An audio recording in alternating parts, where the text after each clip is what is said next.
মধ্যে পড়ে গেল, সুগার চিনির মধ্যে পড়ে যাবে। হ্যাঁ, ম্যাঙ্গোর জন্য টেস্ট হবে।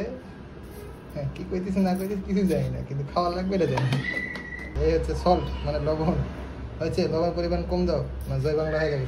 কি কামরাঙ্গা নাকি লেবু? ও লেবু, আমি তো ভাবলাম কামরাঙ্গা। কুল ওয়াটার, মানে বরফ ওয়াটার যেটা বলা হয়।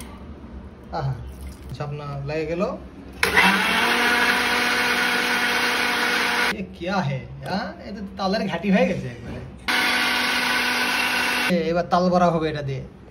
আমি এখন জুস খাবো, অনেকক্ষণ ওয়েট করতেছি। এই গরম, অনেক গরম আজকে, যে এমন গরম, গরমের কথা আর বলবো না। জুস রেডি হচ্ছে, জুস রেডি হয়ে গেছে। এই যে জুস চলে আসছে, এই যে অসময়ে ম্যাঙ্গো জুস, রূপালি আমের ম্যাঙ্গো জুস। ঠিক আছে, এটা খাইতে হবে। এই যে দেখেন কি টেস্ট।